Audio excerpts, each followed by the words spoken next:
Bonjour à tous et bienvenue sur DigiSchool. Je m'appelle Camille, je suis votre professeure de littérature. Aujourd'hui, c'est la première vidéo que nous consacrons aux objets dans les mains libres de Paul Éluard et Man Ray. Nous allons nous demander en quoi les objets servent à révéler la féminité.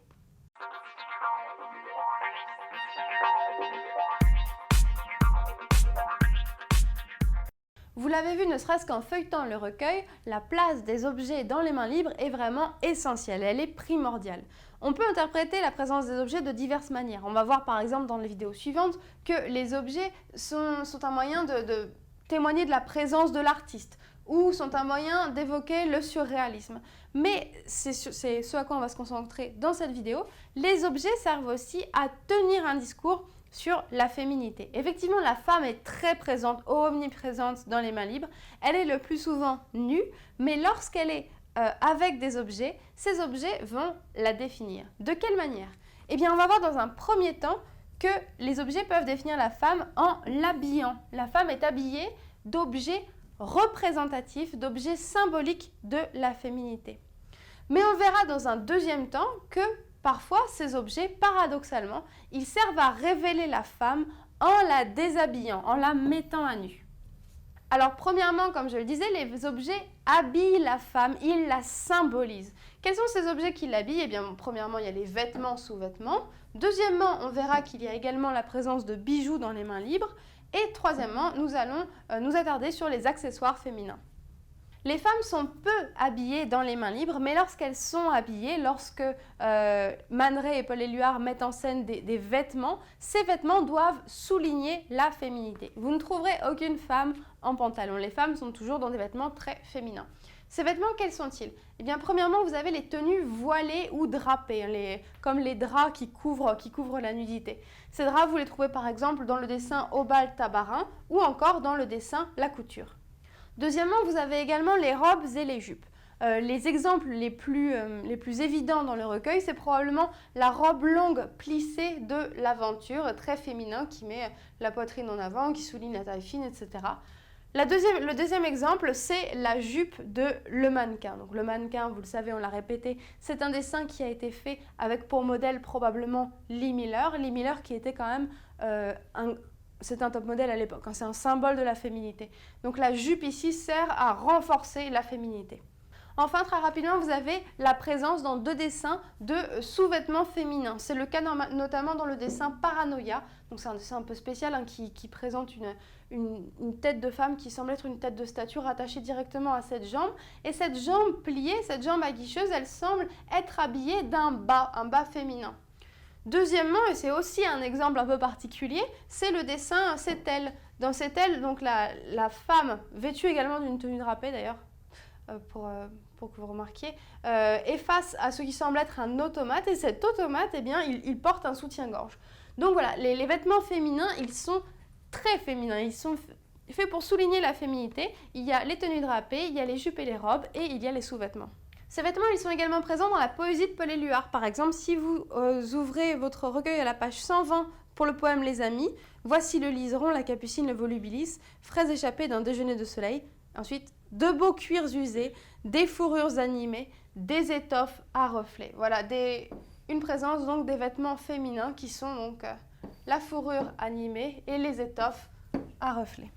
Par ailleurs, autre objet qui symbolise la féminité, les bijoux sont présents dans le recueil. À quel moment?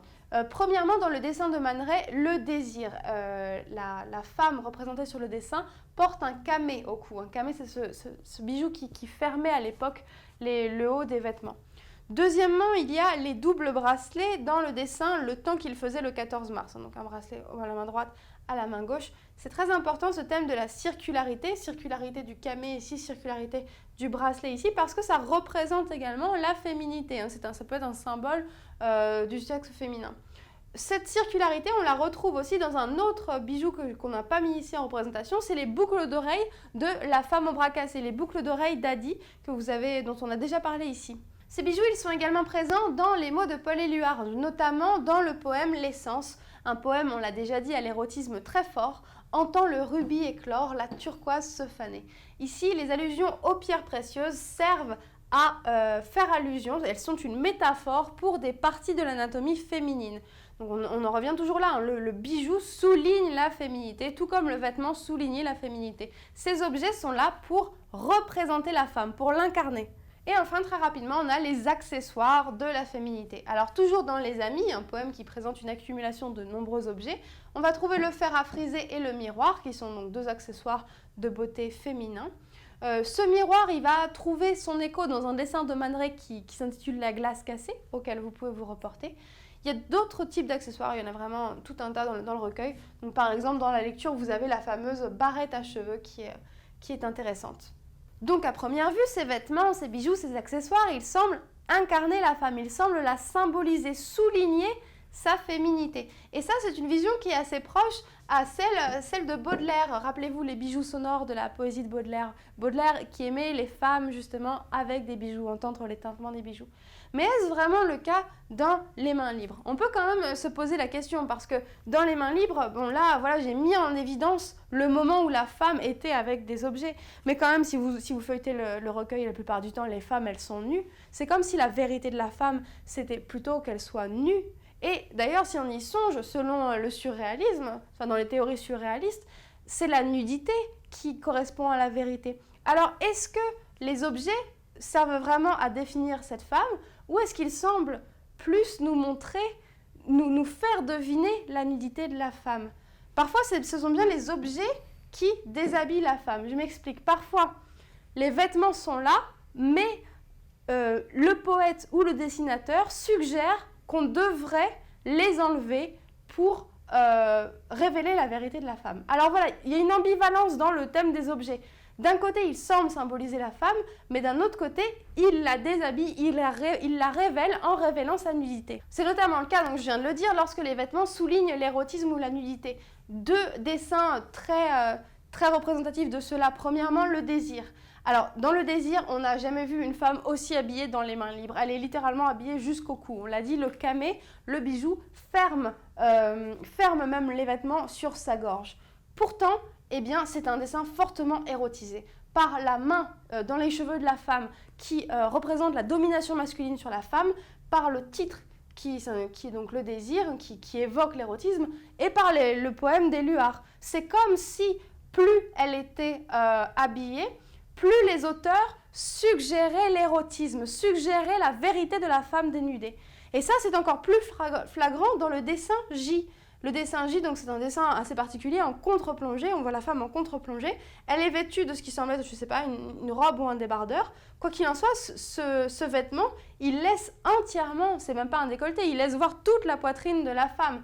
Donc les vêtements ici, eh bien, ils ont une présence ambivalente. Oui, ils représentent la féminité, mais la vraie féminité, c'est la féminité dénudée. C'est ce que semblent vouloir nous dire les auteurs. Et ça, c'est encore plus clair dans un dessin comme la couture, évidemment. Alors là, vous avez un objet majestueux, grand, disproportionné par rapport au corps féminin, les ciseaux. Et c'est pas n'importe quel objet parce qu'on le sait, les mères de Man Ray et de Paul Éluard étaient couturières. Généralement, les objets qui se rapportent à la couture dans Les Mains libres, c'est les objets qui représentent les auteurs. Et que fait-il ici, cet objet qui représente les auteurs?